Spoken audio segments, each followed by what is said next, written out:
Okay, and we're ready to rock and roll. Okay, this is what will be on your test. Anything not here. So the first one says 8 over x equals 12 over 30. So all we need to do here is just cross multiply and divide. I don't care how much, if you show any work on the cross multiply divide, it doesn't matter. So 8 times 30 is 240, and then divided by 12 is 20. So x is equal to 20. Okay. Number 2, cross multiply and divide is not going to get the job done. Okay, you will need to go A and B and then circle those two diagonally, and then it's C times D. Okay, so I make my equation with 2 parentheses on each side. Okay, knowing that if I take A times B on one side, that equals C times D on the other. So A is 5x plus 1, B is 4, C is 3x minus 5, make it plus negative 5 after you write it, and then D is 8, okay? Now, on both sides you have a plus sign, so you'll need to use the distributive property. So you line up your equals, you take 4 times 1 and 4 times 5x. So 4 times 5x is 20x, and 4 times 1 is 4. Now on the other side of things, okay, you got the plus sign, you got to take 8 times negative 5 and 8 times 3x. Remember that minus 5 is plus negative. So it's 24x plus negative 40. Okay. Okay, so now we have x's on opposite sides. Let's take the smaller one out by the 20x, which would be minus 20x. And I would subtract that from 24x. So we have 4 equals 4x plus negative 40. Okay, so I make my wall 4 times x plus negative 40, so you add the 40. 4 plus 40 is 44, equals 4 times x. So then I divide by 4, and I'm going to have my solution. So I divide by 4, divide by 4, and 11 equals x, or x equals 11. I don't care how you write the answer, but the solution is 11. Okay, so first one, obviously, no problem. Second one, 11. Okay, now percents. Okay, when I ask you just a simple percent question, you want to use a cross multiply and division. So you're going to have 100%, then percent over the top of it, and then is over of. So it asks me what percent of 56 is 42. Now I don't got the percent here, so that's my x. Now I look after of, and I have 56. Okay. And 42. Guys, can I just tell you the answer on the cross multiply divide? Yeah. Since everybody knows how to do that. 75%, okay? Okay, number 4, what's 85% of 430, okay? So you have 100%, and then percent, then is, and of, okay? You're fine. Okay. Just join me on problem 4 and 5. So the percent's 85, and then after of, I see 430, so there's your of, and then x is on that one, okay? All right, now even I don't know this one on top of my head, so I'm going to go my calculator. 85 times 430 divided by 100 is 365.5. So x equals 365.5. That's not a percent, though, okay? So you know the percent. Okay, number 5. Okay, 26% of what number is 104? So 100%, then is and of. So the percent I have is 26. Now after of, it says what number, so the of is my x, and 104 is the is, okay? So you cross multiply and divide, it's 400. X equals 400, okay? Now, I had several people confused on the unit conversion yesterday, so I'm going to explain in a little bit more detail. Convert 6.5 feet to inches. 12 inches is equal to 1 foot. So, I know I'm going to cross multiply and divide here, but a lot of people were confused about how to line this up. Off to the side with the equals, that's called your rate, okay? So rate means it's a ratio, so we put 12 inches, 1 foot. 12 inches, you got to put labels or you're going to get it wrong probably, okay? Now, I align the labels in the same order. I don't do that top bottom thing that you did last year. Inches, feet, inches, feet. Okay. So that's my rate. My rate is right there. It goes right there. Okay, I'm going 2 inches, okay? So X is my inches, 6.5 is my feet. Now it's lined up perfectly. I cross multiply and divide, it's 78. So X equals 78 inches. Okay, so again, that rate, you line up the rate with its labels, and then the labels go in the same order on the other side. Okay, similar triangles, okay? We know we can cross multiply and divide that. So I'm going to start with the 4. You can start with 4 or 6 first, it doesn't matter. 4 would be with 3, so it's 4 over 3. And then the 6 would be with the x, so it's 6 over x. 4 over 3 equals 6 over x. So I cross multiply and divide, and I get 4.5. That's okay to have that as a decimal. Now, with the word problems, okay? Remember, stick with the reliable method of identifying your units, X and Y, the table, and then we'll see what the table looks like. Bakery sells packages of 10 bagels for $3.69. If the bakery sells packages of 12 bagels, how much will it cost? So, I've got dollars and bagels. Dollars is in bold. Whatever I'm buying, we don't have a time problem. Time's always X, but this isn't about time. The whatever I'm buying is X. So X is the thing you're buying, and Y is the money. So dollars per bagel. I'm going to put a question mark because they didn't give that to me. Now, if I really had to, somebody put a gun to my head and said, find the dollars per bagel, I could just divide 369 by 10. But that's irrelevant, that's useless information, because as you're going to see on the table. So go to your table. So Y is money, X is bagels. So I don't go 0, 1, 2 because I don't have anything to add. So I just put the 0 and block it. Well, I've got 10 bagels for $3.69, okay? And I've got 12 bagels, and I don't know how much that costs, so I put a question mark. Now, a question, if you buy 0 bagels, how much money do you have to pay? 0. Well, then don't make the line. When the Y starts at 0, you're going to make a proportion where you can cross multiply and divide. Now remember, this is the Y on top, the X on bottom. That's every time, okay? So Y is money, X is bagels, okay? So when I'm setting this up, I need to put the 3.69 over the 10, okay? So 3.69 over 10, and then the question mark, which I'll just call any letter I want, I'll go X over 12. Now you just cross multiply and divide. What you get is 4.428. Now, if the answer is money, how many decimal places do I want? 2. You can put 442 or 443, I don't care. Technically, it would round to 443, but I'm not going to dock you if you're off by a cent. Okay, we're going to get some weird looking answers on this next one. We will not have to use second PRB, but you're going to end up with something that looks weird. We're doing it right. Trust the process. Thomas can type 2 pages of a program in 9 minutes. Wanda can type 2 pages of a program in 11 minutes. They have a total of 100 pages to type. How long will it take them if they work together? So pages and minutes, okay? Pages, minutes. So X is minutes, Y is pages. So per. Pages per minute. We don't know. Okay, so question mark that. How many tables would I need here? 2. There's 2. There's 2 people, 2 tables.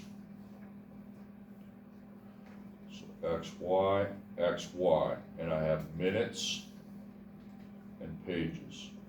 Minutes and pages, okay? So obviously I'm not going 0, 1, 2, I just go 0, block it. Okay, Thomas, he can do 2 pages in 9 minutes. Make sure you put the 2 under the pages, the 9 under the minutes, okay? Remember, time is at, by the way, if you're wondering why The time is always X. If you have a time unit, that's X. Minutes is X, okay? If it's a time problem, the time's your X. If it's a money problem, the thing you're buying is the X, okay? Okay, then on the other one, we have two pages and 11 minutes. So I put 1100 minutes, 200 pages. Now it's the same concept, and then we'll put 100 pages, not on either table. 100 pages and then question mark minutes. That's the answer we want to find out, how many minutes it takes to do 100 pages. Now on the tables with the 0, it's the same thing. Okay, you're gonna have 0 start. If you don't work for any minutes, you're not gonna have any pages, and that's the same with the other person. Okay. So I line up my proportion, but you need to add a ratio on that side of the proportion because you have 2 tables to work off of. Okay, the 300 will go on the final ratio, but then we have these 2 people. Now you can't muck this up. Y's on top, X is on bottom. Pages need to be on top, minutes need to be on the bottom. So it'd be 2/9, and the reason why that is because it's pages per minute, so pages on top, minutes on bottom. 2/11. Now 100 is pages, that's a Y, pages is Y, that goes here, X here. Now, I know this side I have 100/X, but on the other side I need to add the fractions together. I need to add 2/9 plus 2/11 on a calculator. Okay, you get 40/99. Okay, it's kind of odd looking, so I add those, it's 40/99, so that's going to be what comes out of the 2/9 plus 2/11, 40/99. Then you'll cross multiply and divide,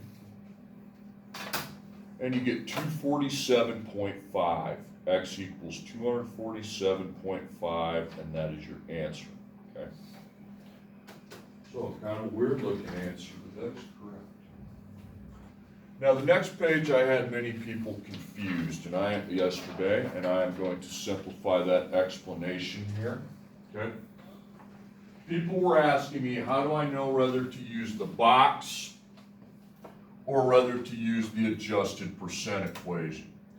Now, if the fraction or percent has of after it, we're using the box. If it doesn't have of after it, we need to go to the adjusted percent equation. So let me read this problem to you. 3/4 of the people in town voted in the town election. If 120 people voted, how many people live in this town? Does a fraction have the word of after it? Yes. Then we need to set that up. Okay. The box. Okay. So fraction actual. Now total goes down here. Now remember how to label the sides. You see in bold it says voted in the town election. So you can put voted, you can abbreviate it, I don't care. I'll write the whole thing, but you can shorten it if you want. Voted in the town election. And this would be not, okay? Not voted in the town election. Okay, so we've got 3/4, so we put 3/4. We don't need that middle row. You're not going to on the test either. Now you got to read what the question asked me. Are these people are they asking me at the end how many people voted or not? No, so X will not go here. I will move it down there. They tell me how many people voted. It's 120. So it's 3/4 equals 120/X, and you can cross multiply and divide. It's 160, okay? 160 people. Okay, number 11. In a survey, 60% of the students prefer bagels to donuts. 120 students were surveyed. How many preferred bagels? Okay, does percent have of after it? Yes or no? It does. Box again, okay? So now it's percent actual. So you got your total, and it says prefer bagels, and then not, okay? Not preferring the bagels. Now in a percent, we put 100% on the bottom and the 60% up here, okay? Okay, now I gotta look what they're asking me. They wanna know how many prefer bagels. So, okay, this is what they wanna know. So X, and then 120 is my total, okay? So you look at what you need to figure out, okay? If it's this, put X there. If it's not that, move x down below. So you're going to put 60 over 100 equals x over 120. Then you cross multiply and divide, and you get 72. So x equals 72 students. Okay, number 12, another percent. This one's going to be different. Okay, a tennis racket normally costs $65. A tennis racket is on sale for 20% off. What's the price of the tennis racket after it's marked off? Does the percent say the word of after it? No. That. Okay, so the adjusted percent, you can write it if you want, times original equals new. Now remember, original is before and new is after. Okay, so you adjust your percent. You take 100%. And you minus 20% because it's off. Sometimes you add, but this one off is subtract, so 80%. Move decimal twice to the left, and we have 0.80 for the adjusted percent. Now in the question, what's the price after? So I don't know the after, so that's where I put the variable x, okay? I know the original 65. Now, don't divide here. You have the x by itself. You are multiplying, okay? X is by itself, so you just go to the other side and find the answer. 0.80 times 65 is 52, so $52. Okay, we got one more. And I'll tell you, you guys that finished yesterday, I'll tell you what you can do, okay? Two cars traveled for the same amount of time. The first car traveled 60 miles per hour. The second car traveled 70 miles per hour. The faster car travels 50 miles further. Find the distance traveled by each car. So a distance, speed, time problem. Okay? You're going to put 1 and 2. You're going to put speed, distance, and time. Now the speeds are there, 60 miles per hour and 70 miles per hour. Put the faster one first, okay? 70 and 60. Now the distance is the answer to the problem. Miles, we've got to find the distances. Now we don't know what they are, but we know that the faster one went 50 miles further. So I put a plus 50 here. What plus 50? Don't know. We put a variable, x. Here we put x without the plus 50, okay? Now, as far as the time goes, well, we know that the times are equal. They travel for the same amount of time. We also know up here that time is distance over speed. We don't actually divide ever the distance by the speed, but it's the distance over the speed. So the distance is x plus 50, and the speed is 70. The distance is x, and the speed is 60. Now, line those up into a proportion. We have x plus 50 over 70 equals x over 60. And you have to use the A, B, C, D, okay? You cannot just cross multiply and divide. Okay, so equals, parentheses on each side. And A is x plus 50, and B is 60. It always goes A, B, always. A times B, and then C times D. It's going to be x times 70, okay? All right, you got your plus on the left side, so you have to distribute the 60 to the 50 and the 60 to the x. So 60 times x is 60x. 60 times 50 is 3,000. Now on the other side, you don't distribute, it's just x times 70, that would be 70x.